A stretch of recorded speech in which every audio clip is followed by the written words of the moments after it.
¿Qué tal? ¿Cómo les va?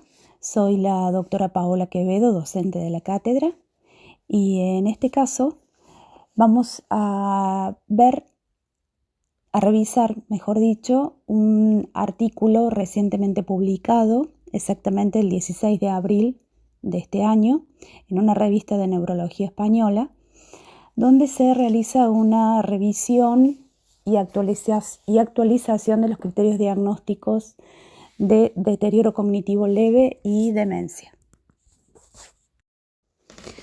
El aumento de la incidencia y prevalencia de demencia ha aumentado el foco de investigación hacia la identificación temprana. La investigación entonces se orientó a la identificación de personas que tuviesen un riesgo elevado de desarrollar demencia, de los cuales el deterioro cognitivo leve ha sido el constructo más utilizado en los últimos años. La demencia o trastorno neurocognitivo mayor afecta a 50 millones de personas en todo el mundo y se registran alrededor de 10 millones de nuevos casos cada año. Se calcula además que entre un 5 y un 8% de la población mayor de 60 años sufrirá demencia en un momento determinado y se prevé un número total de 82 millones de personas con demencia en 2030 y de 152 millones en 2050. Imagínense esto. Los criterios de diagnóstico de demencia más utilizados son los del Manual Diagnóstico y Estadístico de los Trastornos Mentales, DSM. E incluyen la presencia de déficit cognitivos en al menos un dominio cognitivo, por ejemplo, memoria, lenguaje, atención, y que esta alteración provoque un deterioro significativo respecto al nivel previo de independencia en las actividades de la vida diaria. Con respecto a los, criterios diagnósticos para demencia, siguiendo el requerimiento de criterios para enfermedad de Alzheimer, que consisten en evidencia de deposición de beta-amiloide en placas y de deposición de tau en nudos neurofibrilares, Albert y colaboradores, un investigador, desarrollaron además criterios de investigación que incluyen biomarcadores a través de líquido cefalorraquídeo o plasma o tomografía por emisión de positrones, detectar la presencia de proteína beta-amiloide en cerebro y, por otro lado, biomarcadores que reflejen daño neuronal, niveles y cambios de proteína tau, y además, a través de la resonancia magnética nuclear, detectar cambios estructurales cerebrales y funcionales,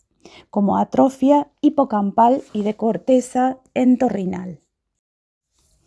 Para el abordaje de la demencia existen tratamientos farmacológicos y no farmacológicos. Los farmacológicos se caracterizan por la administración de inhibidores de la acetilcolinesterasa o del N-metil-D-aspartato, como la memantina, tanto para Alzheimer como para enfermedad de Parkinson y otras demencias. Y se muestran diferentes efectos para los inhibidores de la acetilcolinesterasa y la memantina en función de la fase y el tipo de la demencia. Respecto a los tratamientos no farmacológicos, centrados en las alteraciones cognitivas, se encuentran la estimulación cognitiva, el entrenamiento cognitivo y la rehabilitación cognitiva. Lo cierto es que la eficacia de intervenciones cognitivas para las personas con demencia está siendo cuestionada y debatida actualmente, debido a los pequeños efectos encontrados sobre las variables cognitivas y la verdad que la ausencia de efectos en las variables relacionadas con la independencia funcional en las actividades de la vida diaria. El deterioro cognitivo leve se considera una etapa intermedia entre envejecimiento normal y demencia, con una tasa de progresión anual a demencia en torno al 12%, muy superior a la tasa del 1-2% encontrado en la población cognitivamente sana. El deterioro cognitivo leve en realidad son trastornos cognitivos que no interfieren en el desempeño de las actividades de la vida diaria, y esta es una persona que preserva su autonomía y su independencia para llevar a cabo lo cotidiano. En el deterioro cognitivo leve, digamos que las personas que han sido diagnosticadas como tal, no todas desarrollan demencia.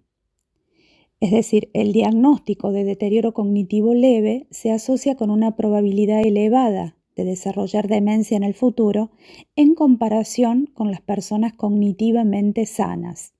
De ahí que sea importante su detección y su seguimiento para prevenir o retrasar su aparición.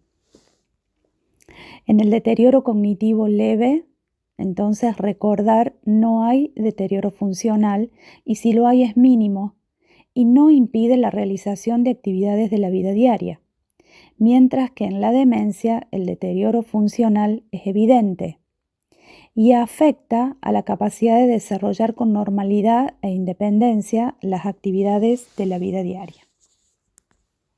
La siguiente. En este artículo se menciona uno de los autores o investigadores, Petersen y colaboradores, que definieron operativamente por primera vez al deterioro cognitivo leve como una condición caracterizada por quejas de memoria, desempeño normal en las actividades de la vida diaria, función cognitiva general normal, una memoria anormal para la edad y no cumplir con criterios de demencia. La limitación más importante de estos criterios es que se refieren principalmente a alteraciones en el área cognitiva de la memoria. Y en realidad existen subtipos de deterioro cognitivo leve. Si tomamos lo que dijimos al principio, que el deterioro cognitivo leve se considera un estadio intermedio o el pródromo de una demencia, decimos por qué es importante conocer los subtipos de deterioro cognitivo leve, porque de acuerdo a esto podemos prever el desarrollo de una determinada demencia, como lo mostramos en este cuadro. El deterioro cognitivo leve decimos que es uno de los constructos donde más se ha investigado y se ha puesto la atención en los últimos años, por considerarse la etapa intermedia entre el envejecimiento y la demencia. Pero también han aparecido otros términos más allá de como deterioro funcional leve o deterioro de memoria asociado a la edad o deterioro cognitivo asociado a la edad, y finalmente el de deterioro cognitivo leve o trastorno neurocognitivo leve. Puntualmente en este artículo, el objetivo fue revisar criterios objetivos de deterioro cognitivo asociado a la detección precoz de la demencia, resaltando sus puntos fuertes y débiles desde el punto de vista de la investigación y de la práctica clínica. Y finalmente se discutieron posibles mejoras para identificar a las personas con un riesgo elevado de desarrollar demencia. Los autores de este trabajo, ¿qué hicieron?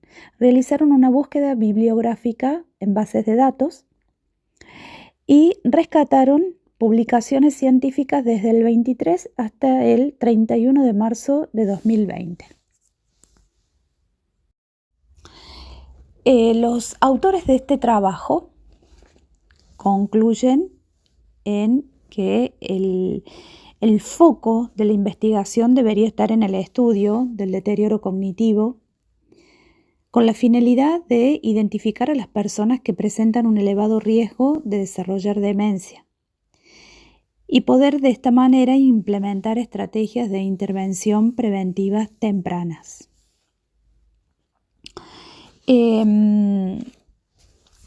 La necesidad de identificar las alteraciones cognitivas durante el envejecimiento ha provocado el desarrollo y la mejora constante de los criterios más adecuados para identificar a estas personas con mayor riesgo. Bien, esto ha sido un comentario somero sobre este artículo que pretende abrir la puerta para la discusión con sus respectivos docentes en cuanto a maneras de evaluar el deterioro cognitivo leve, las evaluaciones neuropsicológicas, los distintos dominios y cómo realizar la detección temprana del mismo. Muchas gracias y hasta luego.